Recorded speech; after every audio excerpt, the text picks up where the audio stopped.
जैसे कि हमने आपको बताया था कि ये जो मामला है 4/7/2023 को रबूपुरा पुलिस स्टेशन में सीमा हैदर के खिलाफ और सचिन के खिलाफ, नेत्रपाल के खिलाफ एफआईआर दर्ज हुई थी। और 4/7/2023 से आज तारीख हो गई है, आप लगा सकते हो कि 14 तारीख आज हो गई है। 14 तारीख 10वां महीना 2024 हो गया है। तो 1 साल से 1.5 साल का समय ये करीब हो गया है, लेकिन आज तक जो है सीमा हैदर के खिलाफ कोई चार्जशीट 173(2) के तहत, सीआरपीसी की धारा 173(2) के तहत कोई चार्जशीट कोर्ट में फाइल नहीं की गई है उत्तर प्रदेश पुलिस द्वारा, ना नेत्रपाल के खिलाफ, ना सीमा के खिलाफ, ना ही सचिन मीना के खिलाफ। हमने बार बार उनको लिखा है, पुलिस डिपार्टमेंट उत्तर प्रदेश को, कि इसके खिलाफ एफआईआर जो दर्ज हुई है इन्वेस्टिगेशन को कंप्लीट करके कोर्ट में चालान पेश करें ताकि हम ट्रायल करके इसको सजा दिला सके। लेकिन ढाक के वही 3 पात रहे हैं। ऐसा लगता है कि सीमा हैदर की खातिरदारी बढ़िया तरीके से हो रही है और सीमा हैदर के खिलाफ उत्तर प्रदेश की जो रबूपुरा की पुलिस है वो कुछ करना नहीं चाहती है। उसको मेहमान नवाजी के तौर पर रख रही है, उसको ऐसे रख रही है जैसे उनकी बुआ आ गई हो, जैसे उनकी जो है ना कोई रिश्तेदारी, उनकी रिश्तेदार में से कोई उनका रिश्तेदार आ गया हो या उनकी कोई रिलेटिव आ गई हो। उसको वीआईपी ट्रीटमेंट दिया जा रहा है, उसकी आवभगत की जा रही है और उसको जो है किसी भी हर जगह वो कहीं भी चली जाती है, कोई उसको टोकने वाला नहीं। चाहे वो भाग जाए, चाहे वो नेपाल के रास्ते से वापस चली जाए, कोई उसकी पूछताछ करने वाला नहीं। वो जब मर्जी चाहती है घर से निकल लेती है, जब मर्जी कहीं भी चली जाती है। कोई उसके ऊपर पहरा नहीं हो रहा, कोई उसकी निगरानी नहीं हो रही, कोई उसकी चेकिंग नहीं हो रही। और कोई सबसे बड़ी बात यह है कि उसके खिलाफ चार्जशीट जो है वो पेश नहीं की जा रही, उसमें डिले किया जा रहा है। अब मुझे ऐसा महसूस होता है कि रबूपुरा की पुलिस सीमा हैदर के खिलाफ कानूनी कार्रवाई करने में टोटली फेल हो चुकी है और कोई उम्मीद हम उससे नहीं कर सकते कि वो चार्जशीट अब जल्दी पेश कर देगी। लिहाजा मैं इस नतीजे पर पहुंचा हूं कि आज मैंने उत्तर प्रदेश के चीफ सेक्रेटरी को, उत्तर प्रदेश के डीजीपी साहब को और मैंने हरियाणा के चीफ सेक्रेटरी को, हरियाणा के डीजीपी को और दोनों सरकारों के चीफ सेक्रेटरी को और डीजीपी को और सेंट्रल गवर्नमेंट को आज मैंने ये लिख दिया है कि ये सीमा हैदर मेहमानों की तरह वहां पर रह रही है। कोई कानूनी कार्रवाई इसके खिलाफ नहीं हो रही है, कोई जांच इसके खिलाफ तेजी से नहीं हो रही है, जिसको ठंडे बस्ते में फेंक दिया गया है। और मुझे उम्मीद नहीं लगती कि इसकी जांच को तेजी करके कोई इसका चालान पेश किया जाएगा। तो लिहाजा ये हरियाणा में पकड़ी गई थी और जब तक एफआईआर दर्ज नहीं हुई थी, इसके खिलाफ एफआईआर दर्ज बल्लभगढ़ में, फरीदाबाद में होनी चाहिए थी, जो कानून कहता है, जो भारतीय कानून कहता है। तो इस केस को उत्तर प्रदेश से ट्रांसफर करके बल्लभगढ़ हरियाणा में भेजा जाए ताकि हरियाणा पुलिस अपनी जांच पूरी करके और चार्जशीट जो है कोर्ट में पेश कर सके और इसके खिलाफ ट्रायल चला करके हम इसको सजा दिला सकें और इसको जेल करवा सकें। ये आज हमने इस केस को ट्रांसफर करने के लिए हमने उत्तर प्रदेश की आला अधिकारियों को, चीफ सेक्रेटरी लेवल को, हरियाणा के चीफ सेक्रेटरी लेवल को, दोनों प्रदेशों के डीजीपी को हमने लिख दिया है और सेंट्रल गवर्नमेंट को भी हमने लिख दिया कि इस केस को यहाँ से ट्रांसफर करके हरियाणा में ट्रांसफर किया जाए। अब इसके हम 10 या 15 दिन तक हम वेट करेंगे कि इस केस को ट्रांसफर कर दिया जाता है तो ठीक है, वरना हम जो है माननीय अदालत का दरवाजा इसमें खटखटाएंगे। माननीय उच्च न्यायालय पंजाब एंड हरियाणा हाईकोर्ट जाएंगे या हम इसके मामले में अगर हमें लगेगा कि जो जुडिक्शन जिस हिसाब से बनेगी, क्योंकि ये मामला ऐसा मामला है कि पहले इसमें हाई कोर्ट जाना पड़ेगा। Direct supreme court, honourable supreme court हम नहीं जा सकते क्योंकि डायरेक्ट एफआईआर नहीं है। तो डायरेक्ट एफआईआर को बदलवाया जा सकता है, लेकिन इसमें अरेस्ट जो है वो हरियाणा से है और अरेस्ट के बाद एफआईआर दर्ज की गई है। अगर अरेस्ट करने से पहले एफआईआर उत्तर प्रदेश में होती तो मामला वहीं चलता, लेकिन पहले अरेस्ट हुई है, बाद में दूसरे स्टेट में जाके एफआईआर हुई है, जो कानून का सरासर उल्लंघन है। तो इस केस को हम उत्तर प्रदेश से ट्रांसफर कराने के लिए हमने उत्तर प्रदेश के चीफ सेक्रेटरी को, उत्तर प्रदेश सरकार को, डीजीपी को, हरियाणा के चीफ सेक्रेटरी को और डीजीपी को और जो वहाँ के जो जोनल आईजी हैं उनको और जो जोनल आईजी फरीदाबाद हैं उनको और एसएसपी को और एसएचओ को, तमाम लोगों को हमने आज इस केस की ट्रांसफर के लिए इस केस के इन्वेस्टिगेशन ऑफिसर्स को भी हमने लिखा है कि आप ये केस छोड़ दें और इस केस को जो है हरियाणा में ट्रांसफर कर दें। तो ये नई बिग अपडेट मैं आपको दे रहा हूँ, क्योंकि हम पक चुके हैं, हम वेट कर चुके हैं बहुत सारा। अब हम ज़्यादा वेट इस मामले में नहीं करेंगे, क्योंकि जितना ये डिले मैटर होता जाएगा सीमा हैदर के पंख उतने ही खुले जाएंगे। तो इसकी मेहमान नवाजी उत्तर प्रदेश की रबूपुरा पुलिस छोड़ करके इसको तुरंत प्रभाव से इस जांच को हरियाणा पुलिस के हवाले करें, क्योंकि हमने देख लिया है कि आप लोग इसको प्रोटेक्टेड कर रहे हैं,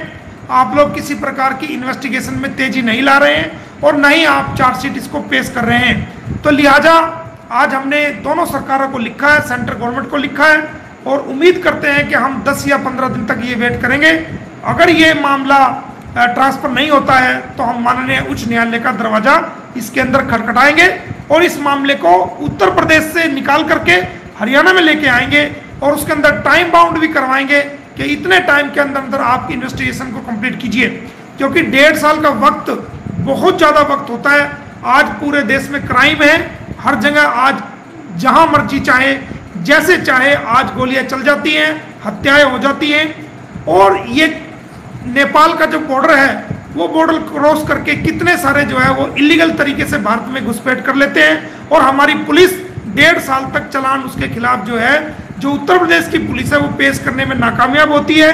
और ये बड़े दुख की बात है, हमें दुख के साथ कहना पड़ रहा है कि हम इस केस को उत्तर प्रदेश पुलिस से लेकर के हरियाणा की तरफ अब लाने की तरफ हमने कदम बढ़ा दिया है और उनको हमने लिख दिया है। तो अगर 10 या 15 दिन के अंदर अंदर समय हमने दिया है, उसके अंदर ये जांच को अगर नहीं बदला जाता है, पूरी चार्जशीट को जो उन्होंने अब तक लिखी है या अब तक इन्वेस्टिगेशन की है उसको हरियाणा पुलिस के हवाले करें और आगे की जो जांच है, फर्दर इन्वेस्टिगेशन जो है वो हरियाणा पुलिस इस मामले में करे और चार्जशीट जल्दी से जल्दी जो है वो उत्तर प्रदेश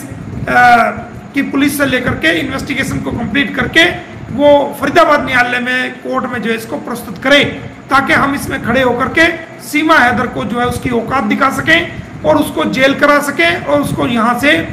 जेल कराने के बाद जब वो जेल भुगत ले, यहाँ से उसको डिपोर्ट उसके नेपाल और फिर नेपाल से उसके देश वो वहाँ से सजा भुगतने के बाद वो डिपोर्ट हो सके। तो दोस्तों हमने यही नई अपडेट आपको देनी थी। हमने बहुत बड़ा कदम ये उठाया है और ये कदम हमने मजबूर होकर उठाया क्योंकि हम नाउम्मीद हो गए हैं उत्तर प्रदेश की रबूपुरा पुलिस से कि वो कभी अपनी जांच पूरी कर पाएगी। 1.5 साल से वो इसको घुस पे लीप रही है और वो आमे टामे दे रही है और वो बहानेबाजी कर रही है और वो सीमा को ऐसे प्रोटेक्ट कर रही है जैसे उनके पुलिस स्टेशन में उनका कोई मेहमान आ गया हो। तो इस प्रकार की जो हरकतें हैं वो ठीक नहीं है। पूरी दुनिया के लोगों की निगाहें उनके खिलाफ इस बात के लिए आज कि क्या उसके खिलाफ उस जांच कर रहे हैं, नहीं कर रहे हैं, कितना हो चुकी है, क्या स्टेटस है, तो वो सारी चीज़ें पूरी दुनिया के लोग देख रहे हैं और इससे भारत की पुलिस की भी बदनामी पूरी दुनिया में लोग उंगली उठा रहे हो रही है। तो इन सारी बातों को देखते हुए हमने आज दोनों सरकारों को लिखा है, सेंट्रल गवर्नमेंट को लिखा है कि उत्तर प्रदेश की जो रबूपुरा की पुलिस है वो टोटली फेल है। वो टोटली मैं समझता हूँ कि सीमा हैदर के मामले में वो इन्वेस्टिगेशन करने के मामले में बिल्कुल पूरी तरीके से फेल हो चुकी है और वो अब हम ये वेट नहीं कर सकते और ना इस बात का यकीन कर सकते कि वो जांच पूरी करेंगे या इस जांच को जो है वो कोर्ट में कंप्लीट करके कोर्ट में फाइल करेंगे। और ना ही मुझे लगता है कोई आला अधिकारी इस मामले को सुनना चाहेगा, क्योंकि ये सीमा हैदर चालाक है। ये सरकार की जो वहाँ की मौजूदा सरकार है वहाँ की चापलूसी ये करती है और वहाँ उनके नारे लगाती है और उनका प्रचार और प्रसार करती है। लेकिन सरकार को भी ये देखना चाहिए कि हम लोगों ने आपको वोट दिया है, हम आपके समर्थक हैं, आपकी पार्टी के कार्यकर्ता हैं। भारत के लोगों ने भारत की सरकार को वोट दिया है, ना कि सीमा हैदर ने दिया है। भारत के सारे लोग चाहते हैं कि इसको यहाँ से जेल भेजा जाए और इसको यहाँ से डिपोर्ट किया जाए। तो आपको भारत के लोगों की भावनाओं को सुनना चाहिए। इसका कोई वोट यहाँ नहीं है, इसका किसी प्रकार का बेनिफिट हमारी भारत की सरकार को या हमारी पार्टी की सरकार को होने वाला नहीं है। तो हमें भारत के लोगों की आवाज़ को सुनना चाहिए, जिसकी वोट पर हमारी सरकार बनी है, जो हकीकत में हमारे कार्यकर्ता हैं पार्टी के, और जो हकीकत में हमारे पार्टी को चलाते हैं और सरकार को चुनते हैं, वो भारतीय लोग हैं, हमारे भारत के बहन भाई और सब लोग हैं। तो आज हमने इस मामले को गंभीरता से बड़ी लेते हुए, जैसा कि पिछले दिनों में कितनी बार मैं कह चुका था, इनको लिख भी चुका था कि आप इस जांच को जो है आप फौरन से कंप्लीट करिए और जल्दी से जल्दी जो है आप इसको कोर्ट में पेश करिए। मैं कितनी बार कह चुका था, लेकिन कोई उस पर अमल दरामद नहीं हुआ। तो हमने फिर इस मामले को ट्रांसफर करने के लिए कानूनी रूप से हमने कंप्लेंट अपनी भेज दी है। अब 10 या 15 दिन के करीब हम देखेंगे कि इसमें क्या होगा, और उसके बाद हम इसको माननीय न्यायालय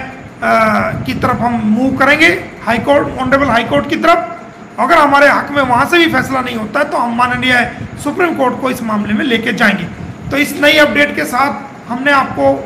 जानकारी दी है। किसी भाई को हताश उदास होने की जरूरत नहीं है। हमारी कानूनी लड़ाई चल रही है और हम पूरी ताकत और पूरी हिम्मत से और कानूनी दिमाग से इस लड़ाई को लड़ रहे हैं और लड़ते रहेंगे। और जो कार्य हमने किया है, मुझे नहीं लगता कि कोई और व्यक्ति इस कार्य को कर देता है। अपने मुंह मियाँ मिट्ठू बनने वाली बात नहीं है, लेकिन जो करता है, जो मेहनत करता है, वो उसी को पता होता है कि वो कितनी रातों को जागा है, कितनी रातों को जाग जाग करके उसने मेहनत की है और उस कार्य को किया है। लोग बात बना देना, उंगली उठा देना बहुत बड़ी बात है, लेकिन जो मेहनत करने वाले लोग होते हैं, जो लड़ाई लड़ने वाले लोग होते हैं, वो उनको पता होता है कि उसने क्या किया है। तो दोस्तों, हमने अपना कदम इस तरफ उठा दिया है और उम्मीद करते हैं कि ये केस वहाँ से बदल के हरियाणा में आएगा और जल्दी इसकी चार्जशीट जो है इन्वेस्टिगेशन कंप्लीट करके चार्जशीट कोर्ट में फाइल होगी और ट्रायल चलेगा और इसको हम जेल में कराएंगे।